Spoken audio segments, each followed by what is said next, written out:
तो दोस्तों, old is gold में आपका स्वागत करता हूँ। स्वास्थ्य संबंधी चर्चा के अंदर देखिए, कल मैंने नाक के रोगों का भाग 1 दिया था और मैंने ये कहा था वीडियो में कि मैं दूसरा भाग 1-2 दिन में दूंगा। एक बात बता देता हूँ, मैं नाक की जो समस्याएं होती है, ये चीज़ दिखने को तो बहुत छोटी होती है, लेकिन इसके अंदर भगवान ने इतनी मशीनरी फिट कर रखी है कि बाप रे बाप, आप ताज्जुब कर जाएं। इसी तरह कानों के अंदर ऐसी मशीनरी फिट कर रखी है कि आप सूक्ष्म दर्शक यंत्र से देखेंगे, ऐसे बारीक बारीक नाड़ियाँ, उनमें अगर कोई में विकार आ जाए कान के अंदर नाड़ी में, तो आदमी को चक्कर आने लग जाते हैं। तो ये सब है जो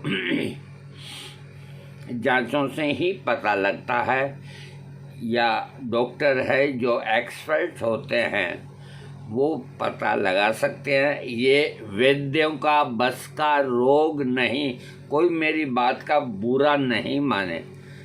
मैं आयुर्वेदिक की भी 10-20 दवाइयाँ बता सकता हूँ नाक के रोगों के लिए, लेकिन मैं होम्योपैथिक की क्यों बता रहा हूँ? वो इसलिए बता रहा हूँ कि एक तो डालने में आसानी और एक खाने में आसानी, बहुत आसानी। बच्चा चाहे 2 दिन का हो, 2 साल का हो और 10 साल का हो, 50 साल का हो, एक ही खुराक। तो होम्योपैथी के अंदर इन बारीक मशीनरी वाले जो शरीर के अंग हैं, इसको ENT डिपार्टमेंट गवर्नमेंट ने अलग ही कर रखा है। नाक, कान, गला।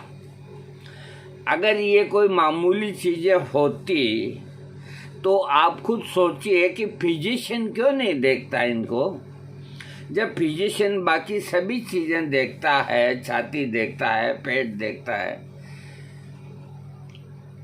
सोनोग्राफी करता है, सब कुछ देखता है, और इसी तरह हार्ट के अंदर भी दुर्लभ नाड़ियाँ होती है, इसलिए उसका डिपार्टमेंट कार्डियोलॉजिस्ट अलग कर दिया।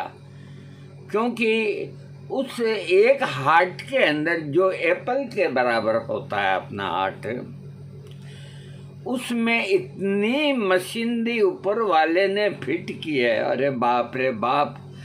अरे कोई कहते हैं हम भगवान को मानते नहीं, अल्लाह को मानते नहीं। अरे कैसे नहीं मानते, क्यों नहीं मानते? तुम देखो तो सही कि तुम्हें उसने किस तरह से बनाया है, किस तरह से तुम्हें खूबसूरत बनाया है, किस तरह से तुम्हें पाँव दिए हैं, हाथ दिए हैं, गाल दिए हैं, तुम्हें यौन सुख भोगने का अवसर दिया है, हर बात को सुनने का आनंद दिया है, हर बात को कहने का आनंद दिया है, हर चीज को सूंघने का तुम्हें ये दिया है। हालांकि और सब प्राणी मात्राओं में भी ये सब होता है, लेकिन आदमी के लिए स्पेशल कोटा छोड़ा गया। अब देखिए, मेरी तो मैं आदत से लाचार हूँ, इसलिए मैं पहले आपको एक हंसने वाली बात जो है, जब अंगों पे बात आ गई है तो पहले वो सुना दूँ ताकि आपका दिल बाग बाग हो जाए और आप फिर मेरा वीडियो सुने। विधाता ने जब मानव की रचना की, ब्रह्मा जी महाराज ने, देखो ये हंसी मजाक की बात है, इसको कोई गलत न लें, तो उन्होंने सबको प्राणी मात्र को उनके हिसाब से उनको अंग प्रदान किए और कहा जाओ पृथ्वी के अंदर आनंद करो। तो जब प्राणियों का नंबर आया, सब प्राणी प्राय निपट चुके, तो हुआ क्या कि ऊंट का नंबर था आने का, ऊंट का नंबर था आने का। ये सारी चीज़ें एक साथ नहीं बनाई, मालिक ने बनाई और ख़ास चीज़ें का कोटा रखा कि तुम मेरे सामने ही वो चीज़ तुम्हें फिट करेंगे। तो ऊंट का नंबर था, तो उसको चारा चलने का बड़ा शौक था, जो वो लेट हो गया। और हमारा जो सबसे प्रिय प्राणी है उसको क्या कहते हैं आपको मालूम है? गर्दभराज। अरे राजा महाराजाओं का नाम हमारे प्रिय प्राणी को ही लगता है, गर्दभराज। देखने को नहीं मिलता गधा, अरे कम से कम दर्शन तो कर लेते।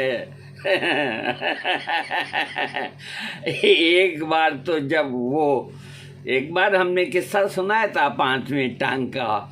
जब वो इतना लंबा बाहर निकालता है तो ऐसी कोई धर्म की मानने वाली औरत नहीं कि उसकी निगाह उस पे पड़े और वो हटा ले। ऐसा कोई आदमी नहीं कि उसकी निगाह उस पे पड़े और वो फौरन हटा ले। अरे भगवान ने उसको दिया ही है ऐसा है? वो तो इतना सा अगर उसका ये लंबा निकलता है, काला काला निकलता है एकदम, तो हर कोई प्राणी मात्र, स्त्री पुरुष बच्चा बच्ची, मेरी कोई बात को गलत न ले, मैं वही बात कहूंगा जो सत्य होगी। चाहे तुमको न कहें कि पापा ये क्या है, लेकिन वो देख ही लेते हैं। तो गर्दभराज है, ब्रह्मा जी के पास पहुँचे का हुक्म, हमारा जो आखिरी इनाम है वो दे दो, जो हम चलने के लिए जाएं। तो भाई नंबर तो ऊंट का था, लेकिन वो आया नहीं। अब मैं भी देखो कहाँ तक इंतजार करूं, ब्रह्मा जी ने कहा उससे फिर निपटेंगे, ये तुम ले जाओ।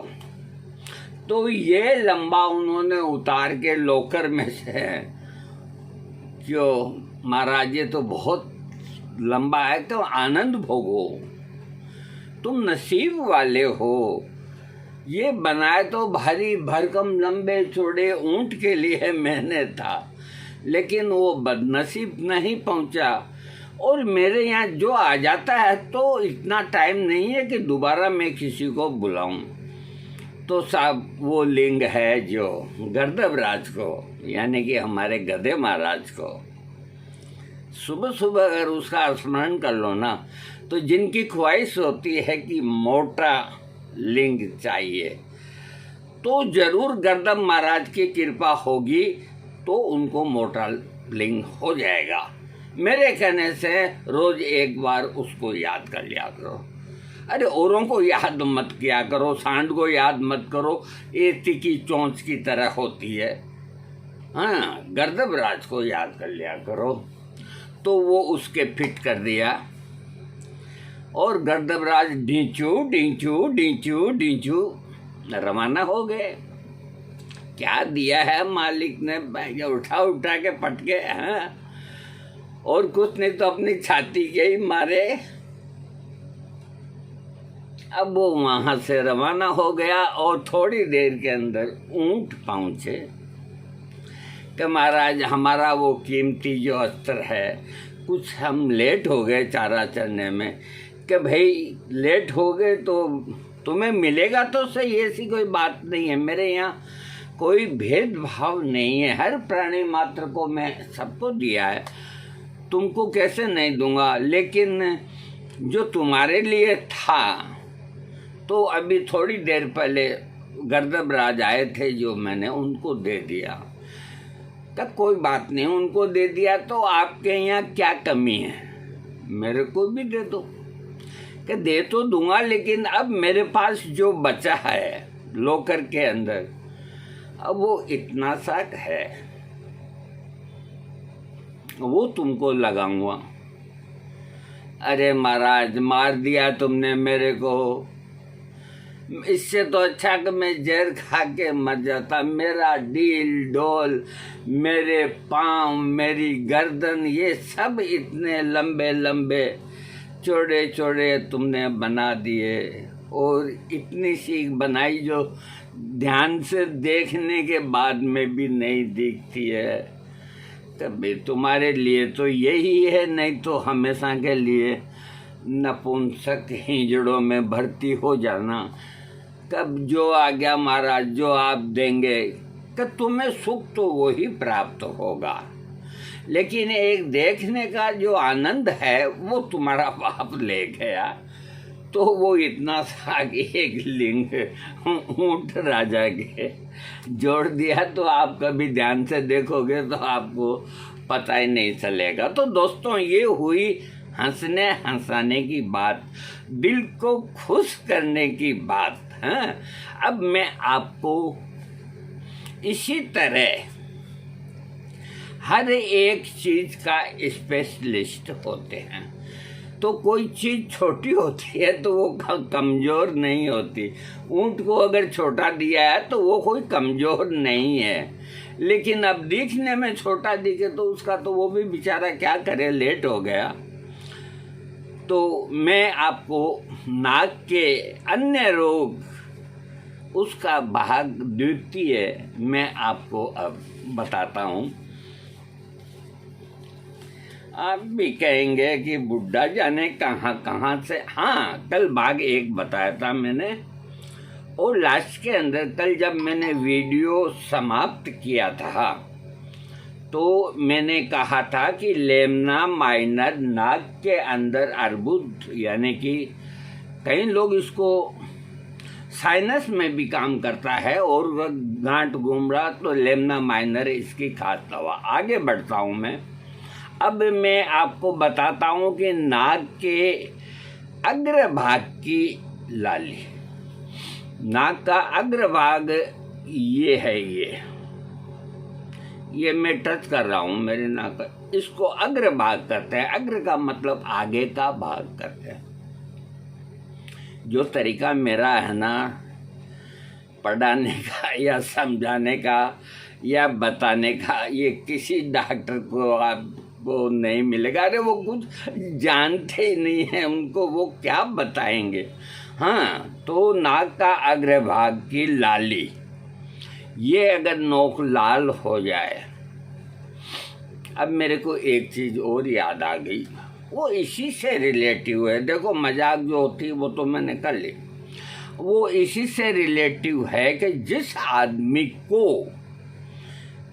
अब ऐसी बातें कोई नहीं जानता, अच्छे अच्छे विद्वान नहीं जानते, अच्छे अच्छे वैद्य नहीं जानते। मैं चैलेंज के साथ कहता हूँ, कोई कहीं लिखा हुआ बता, वो बहुत ही बुद्धिमान होगा, वो बताएगा।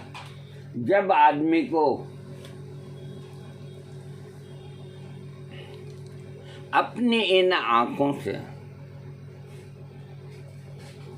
जैसे यूं मैं बैठा हूं ना, अपनी आंखों से अगर अपना नाक नजर नहीं आए तो इसका अर्थ ये लगा लेना कि पार्टी खतरे में है।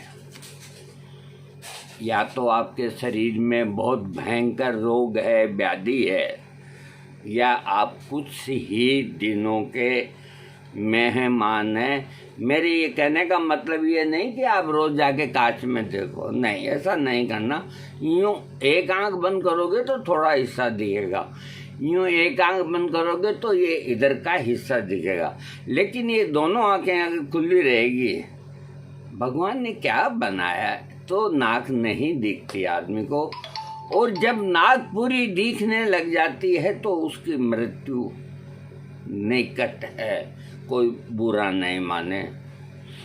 जो हमारे गुरु ने बताया वही हम आपको बता रहे हैं।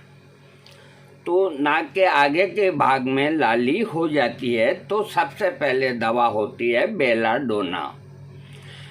अब ये पहले की बुक्स है, इसमें 2x 3x लिखा। आप तो मैंने शुरू में कल भी कह दिया, आज भी कह रहा हूँ, 23 पोटेंसी दिन में 3 बार 11 दिन ले लें। और कोई को अगर अधिक दिन देनी है तो मैं खुद बोल दूंगा।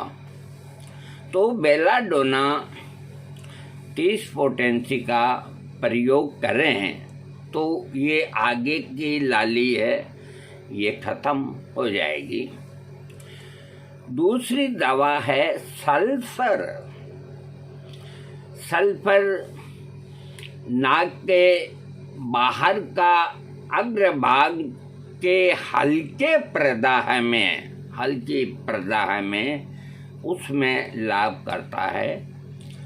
और नाक के आगे के भाग के पुराने प्रदाह में, जैसे ये लाली है और काफ़ी समय हो गया, पुराना रोग हो गया है, तो उसकी जो दवा है ओरम म्यूर 30 पोटेंसी अथवा फ्लूरिक एसिड 30 पोटेंसी, दोनों में से कोई एक दवा देने से लाभ होता है। बहन बेटियों को, युवतियों को नाक का आगे का भाग, नाक के आगे का भाग लाल होने में बोरेक्स 30 पोटेंसी बहुत बढ़िया काम करता है। अब मुझे याद आ गया, जो मेरा वीडियो सुनेंगे ना वो नफ़े में रहेंगे। मेरे को आप 50 बार भी पूछो ना तो मैं नहीं बताऊं, लेकिन अब मैं क्या करूं, आदत से मजबूर हूं। एक बात और बता देता हूं, जो मेरी बहन बेटियां हैं उनके कोई खराबी नहीं है, उनके आदमी के शुक्राणु पूरे हैं और फिर भी बाल बच्चा नहीं लगता, तो बोरेक्स 30 पोटेंसी का 1 महीना प्रयोग कराना चाहिए, दिन में 3 बार। अब ये कैसे काम करेगा, क्या करेगा, इस मैटर को छोड़ो, ये एक अलग मैंने आपको नुस्खा बताया है बहन बेटियों के लिए।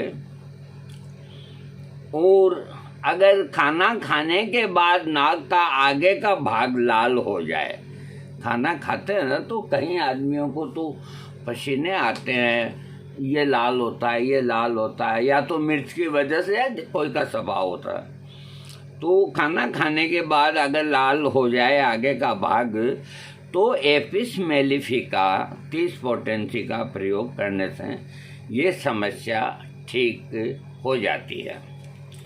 अब मैं आपको ये बताता हूँ कि नाक का जो अगला भाग है इसके अंदर क्या कष्ट होता है।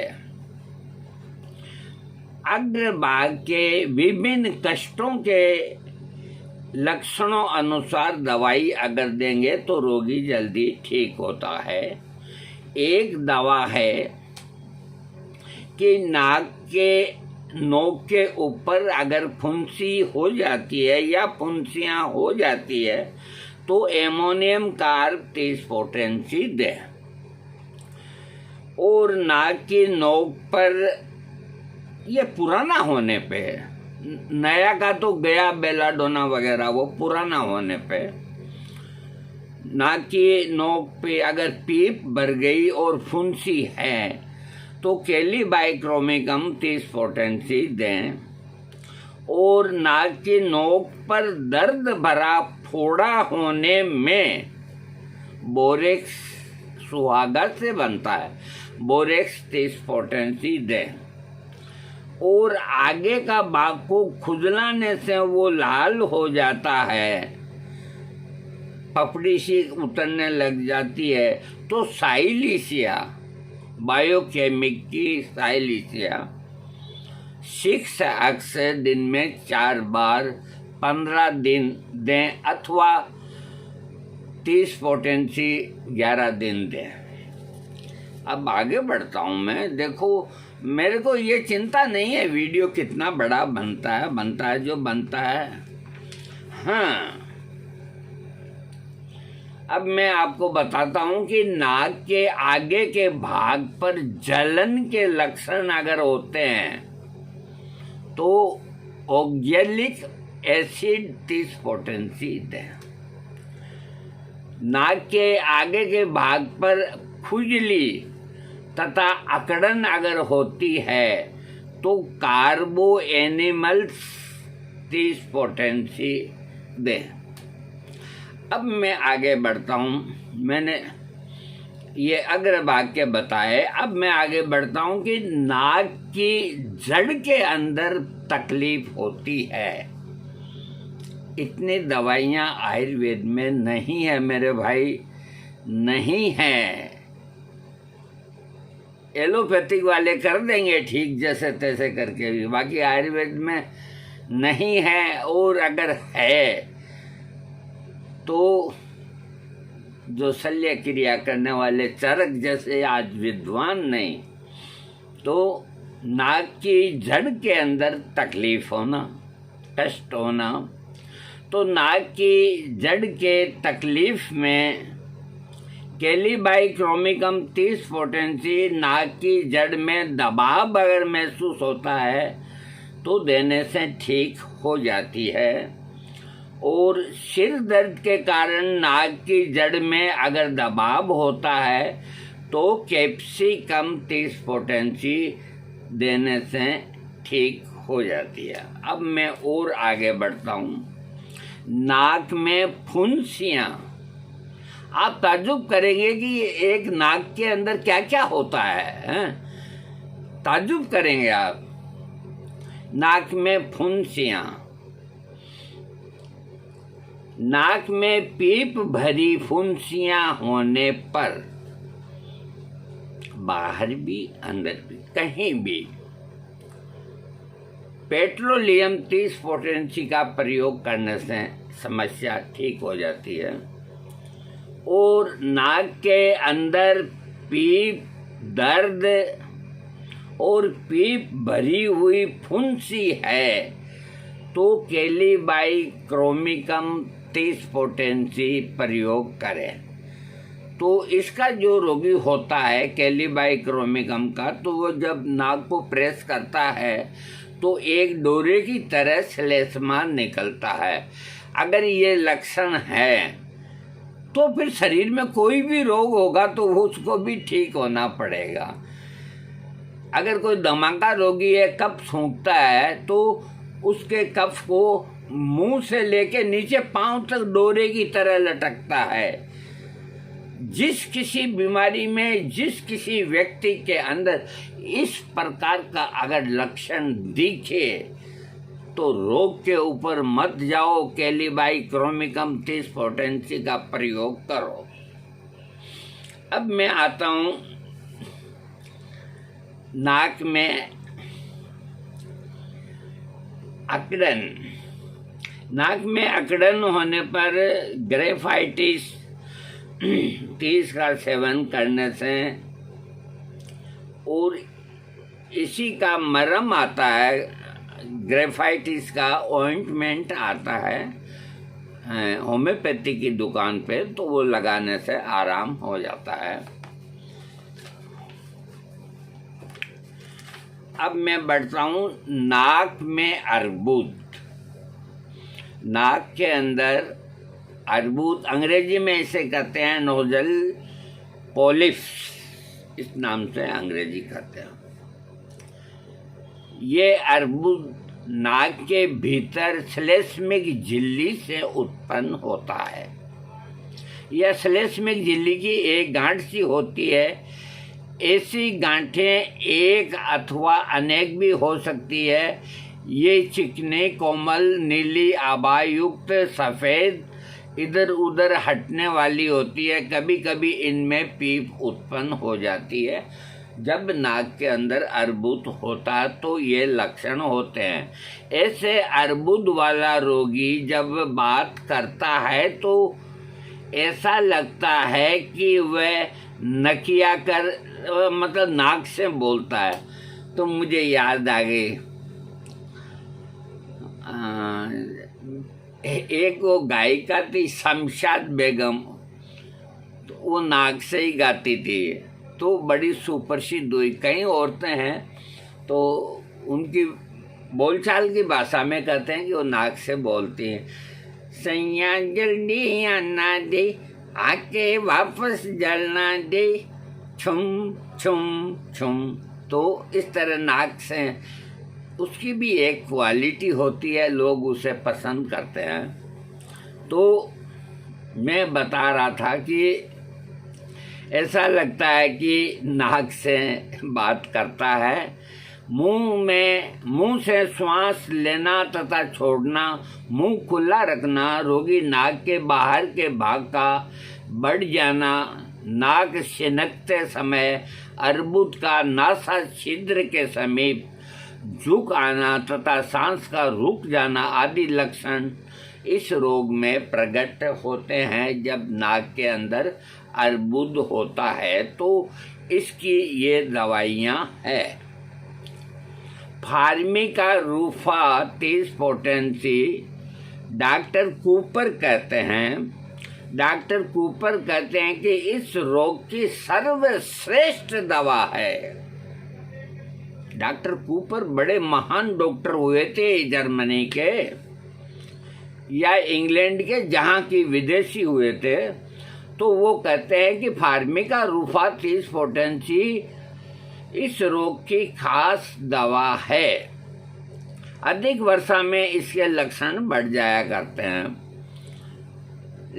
फिर दूसरी दवा अर्बुद की वही लेमना माइनर आ गई कि अगर फार्मिका रूफा से आराम नहीं मिले तो इसके साथ ही लेमना माइनर मिला करके आप दे सकते हैं।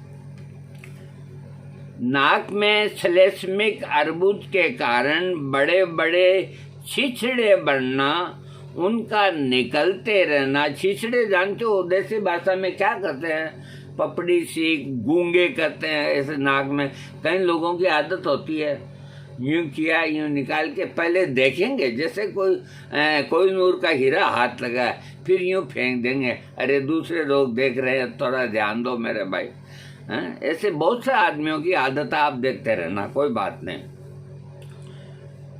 तो नाक से जो इस तरह के छिछड़े या गूंगे निकलते हैं, रोगी जिस करवट लेटता है उस ओर का श्वास का छिद्र रुक जाता है तथा पुराने जुखाम में ये दवा बहुत लाभदायक है। दवा का नाम है ट्यूकुरियम मेरम 30 पोटेंसी। अब थूजा 30 पोटेंसी, इसका काम है कि निरंतर सेवन तथा इसी औषध के मूल अर्क को प्रातः साय अर्बुद पर लगाते रहने से रोग शीघ्र ठीक हो जाता है। थूजा होम्योपैथिक की इतनी महान दवा है। महान का मतलब सभी महान हैं, लेकिन थूजा का प्रयोग ऐसे नहीं, टांग दुखती है थूजा दे दो, माथा दुखता है ये थूजा दे दो, पसली दुखती है थूजा दे दो। थूजा की बीमारियां काफ़ी समय से अंदर पनपती हुई होती है। थूजा की बीमारियां बड़ी गंभीर होती है। थूजा में इतनी शक्ति है कि वो ब्रेन के कैंसर के ट्यूमर तक को ठीक करती है। ये ऑपरेशन अब चले हैं। थूजा मामूली दवा नहीं है। आज से 20 साल पहले, अब जब थूजा की बात आ गई तो मैं बताता हूँ, इसकी ताकत को बताता हूँ। मैं गांव गया तो साथ में दवा का पिटारा लेके जाता था। तो उस वक्त तंबाकू की मंजन करने का शौक था, तो बाहर सुबह सुबह ही है जो खुले में ये घरों के बाहर चूंतरियाँ होती थी, तो आराम से बैठे बैठे 2-4 जने तंबाकू से दांत रगड़ते थे। अब भी कई जगह ऐसा औरतें बैठी रहती है, गपशप करती रहती है और थूकती रहती है, तो कोई आदमी देख रहा है तो उसको घिन होती है, लेकिन करने वाले को तो मज़ा आता है तंबाकू से। कई लोग 2-2 घंटे के अंदर तंबाकू का दातून करते हैं, चैन नहीं पड़ता। वो जहाँ भी जाएंगे पहला काम ये करेंगे, अरे लेटरिन की कोमोड के ऊपर बैठे बैठे यूं करेंगे, तब जाकर के उनको लेटरिन आएगी का मूड बन गया। तो इस तरह जो लोग होते हैं, तो थूजा जो है, हाँ मैं बता रहा था कि मैं ये लेके गया तो मैं इस तरह से मंजन, मेरी आदत थी, ये हो गई थी, रोज़ मैं ये मंजन करता था।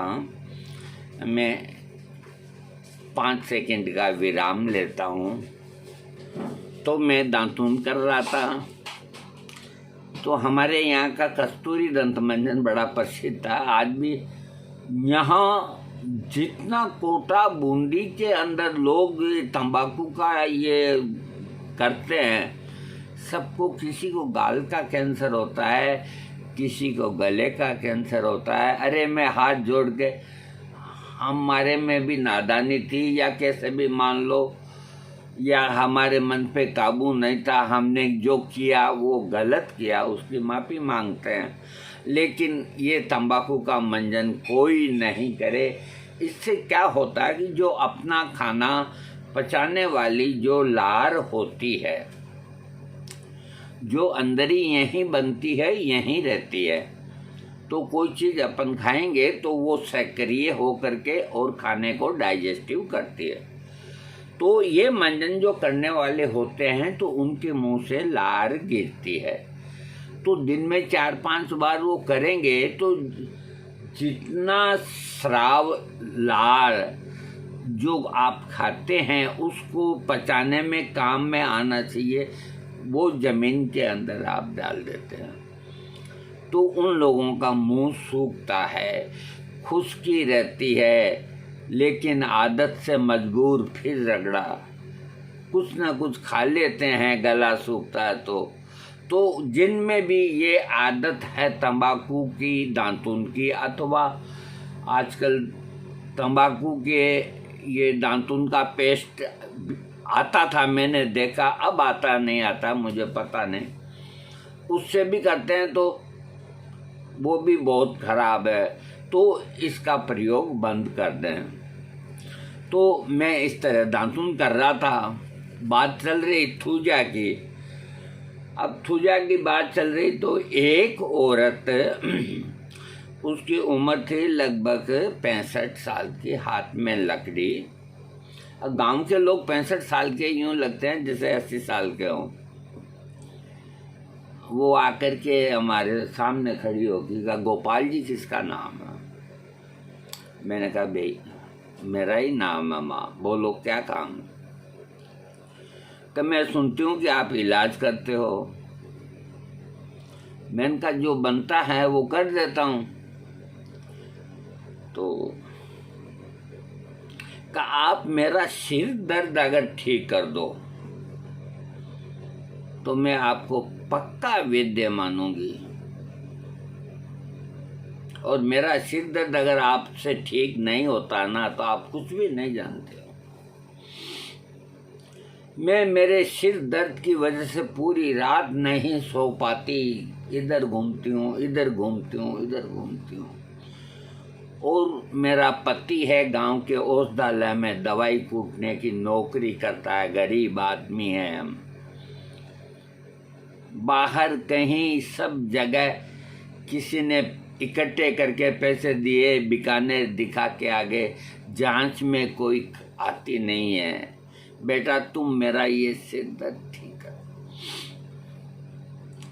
तो मैंने कहा माता जी एक काम करो, आप जब वापस जाओ आधे घंटा बाद, कहाँ मैं घर पे हूँ, आ जाओ, मैं आपको दवाई दूंगा, और अभी मैं 1 महीना यहीं रहूँगा, आपका सिर दर्द भगवान चाहेगा बालाजी तो ठीक हो जाएगा। वो थोड़ी देर के बाद में, आधी पौन घंटे बाद में वो महिला आई, तो मैंने मेरे पिटारे को एक लकड़ी का इतना बड़ा बॉक्स बना रखा था, उसमें शीशियाँ ऐसे सिस्टमेटिकल ढंग से। तो मेरे दिमाग में आया कि या तो इसको ट्यूमर है, और ट्यूमर नहीं है तो और कुछ कारण है। तो मैंने कहा माँ एक बात बता, कहा तेरे को ये दर्द कब से है? तो 15 साल हो गए इसको भोगते भोगते। मैंने कहा कोई बात नहीं, 15 साल हो गए। उस वक़्त तुझे कोई बीमारी हुई थी? कहाँ मुझे मियादी बुखार हुआ था, टाइफाइड को देसी भाषा में मोती जरा या मियादी कहते हैं। वो बुखार का इलाज एक डॉक्टर ने किया और मैं ठीक हो गई। उसके बाद से ही मेरे को ये सिर दर्द है। तो उस डॉक्टर ने कहा कि हमारे इन दवाओं से मियादी से कोई संबंध नहीं, आपकी मियादी ठीक है, मस्त रहो। तब से लेके अब तक है, मेरे को न बुखार है न खांसी है। बाकी इस सर दर्द की वजह से मुश्किल से 24 घंटे में 2-3 घंटे बेटा सो पाती हूँ मैं, ऐसा दर्द होता है। वो दर्द होता है इस जगह और यूँ लगता है जैसे किसी ने हथौड़ा से कील ठोकते हैं ना, कील। इतनी तकलीफ पाती हूँ, रोने लग गई वो। मैंने कहा माँ रो मत। चाय बनी थी, मैंने चाय पिलाई। मेरे पास थूजा 1 लाख पोटेंसी थी, तो मैंने 3 पुड़िया बनाए उसके। मैंने कहा ऐसा कर, 1 पुड़िया तो तू मेरे सामने खा ले। उसने खा लिया। एक है आधी घंटे बाद खा लेना, और एक और है वो भी आधी घंटे बाद खा लेना। कहीं तो दवा फिर ख़त्म हो गई और कल के लिए, मैंने कहा कल के लिए कोई दवा नहीं। तो उस वक्त मैं प्लेसिबो का प्रयोग करता था। तो मैंने एक सादी शीशी के अंदर मीठी गोलियां भर के दे दी। मैंने कहा ये 2-2 गोली है, 1 हफ्ते में तू खा, दिन में 3 बार, और उसको रवाना कर दिया। वो जब जाने लगी तो मैंने कहा देख एक बात मेरी सुन ले ध्यान से, मैं तो यहाँ से 15-20 दिन बाद चला जाऊंगा, तेरा सिर दर्द ठीक हो जाएगा, लेकिन एक बात तू घबराना नहीं, इस बात को तू समझ ले, तेरे को मियादी बुखार होगा। मैं जो कहता हूँ ना, एक शब्द भी गलत नहीं कहता हूँ। ये मेरी किताबों में पढ़ी हुई बात नहीं, आंखों में देखी हुई बात। तेरे को टाइफाइड होएगा।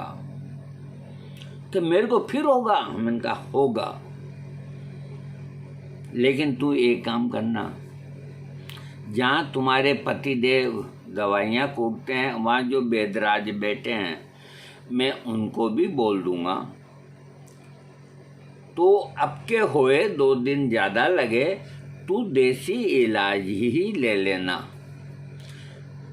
तेरा टाइफाइड भी ठीक हो जाएगा, और भगवान चाहेगा तो तेरा सिर दर्द हमेशा के लिए, तेरी मृत्यु किसी भी रोग से होगी ये तो मैं नहीं कह सकता, लेकिन तेरा सिर दर्द उसको जाना पड़ेगा, जाना पड़ेगा, जाना पड़ेगा। बड़े भाई साहब को कहा, मैंने कहा भाई साहब इसको मैंने हाइपोटेंसी दी है, तो मैं तो चला जाऊंगा, और इसको समझा भी दिया, तो कभी ये आ जाए तो इसको कहना देसी इलाज ले ले। और मेरे को रिपोर्ट उस वक्त चिट्ठी पत्री चलती थी, देना जरूर का ठीक है। तो वो दवाई खाली 7-8 दिन बाद मिलने आई, आप जा रहे हो यहाँ, कि अभी तक तो मेरे को कुछ भी नहीं। मैंने कहा तू चुपचाप रहे, कुछ मत कर, सब हो जाएगा, 1 महीना इंतजार कर ले। उसको 21वें दिन मियादी बुखार बना और वेदराज ने वो आईने से देख के कहा कि इसको टाइफाइड हो गया है। तो उसके हस्बैंड ने कहा कि बेजी इसका देसी इलाज कराओ। पहले हमने अंग्रेजी कराया, गोपाल जी बोल के गए हैं देसी इलाज कराओ। तो ठीक है, देसी इलाज में टाइम लगेगा, कल लगे कितना है। तो बेजी ने मुनक्का वगैरह, काढ़े वगैरह, देखो देसी तो देसी है, उसका इलाज उन्होंने किया। 21 दिन या 15 दिन टाइफाइड उसका देखे का ठीक हो गया। वो ठीक क्या हो गया, उसका सिर दर्द भी ठीक हो गया।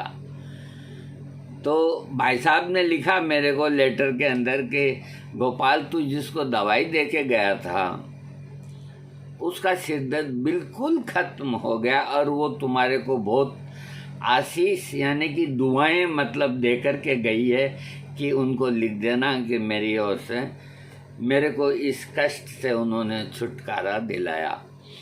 मुझे याद है कि वो औरत उसके 25 या 20 साल बाद में, देखो आदमी जब उम्र पूरी ले लेता तो मरता है, तो वो कोई ना कोई बीमारी से मर गई। तो ये थूजा का मैंने चमत्कार देखा है। 41 मिनट का वीडियो हो गया। तो मैं आपको अब बता रहा हूँ कि थूजा 30, थूजा बहुत शक्तिशाली दवा है, उखाड़ के फेंकती है 20 साल पुराने रोग को भी। तो थूजा 30 से इस रोग की नाक के अंदर अर्बुद हो तो इसका मदर टिंचर तो लगावे और इसकी 30 पोटेंसी पेट में खावे तो ठीक हो जाता है। अगली दवा है नाक के अंदर जो ये अर्बुद होता है, तो इसमें से रक्त स्राव अगर आने लगे तो फॉस्फोरस 30 पोटेंसी देने से वो ठीक हो जाता है। अगली दवा जो नाक के अर्बुद की है वो है कैलकरिया फास बायोकेमिक की 6x दिन में 3 या 4 बार। ये भी इस रोग में बहुत लाभ करती है। और सोराइनम 200 यदि रोग पुराना हो गया हो, रोगी शीत प्रदान हो और नाक और गले के भीतर मवाद पड़ गया हो, तो इस तरह के लक्षण हो तो सोराइनम 200, ये नोसोड होता है सोराइनम 200। तो ये 3 दिन में एक खुराक, मात्र 3 ही खुराक देनी, उसके बाद इसकी तरफ देखना भी नहीं।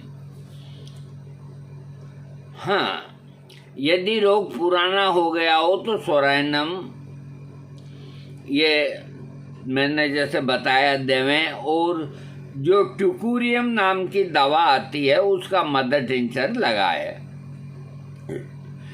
एक और दवा है सेंगुनेरिया 30 पोटेंसी, वो उसका भी ये 2x में भी आती है, पाउडर के अंदर मिल जाए तो ये देने से भी लाभ होता है। इसके अतिरिक्त और सब जो दवाइयाँ हैं उनके अलावा कैलिबाइक्रोमिकम, कैलकरिया कार्ब, मर्क आयोड और ओपियम, ये दवाइयाँ भी नाक के अर्बुद पे काम करती है। दोस्तों, भाग 2 मैंने आपको दिया है आज, और मैं अभी आपका पीछा छोड़ूंगा नहीं।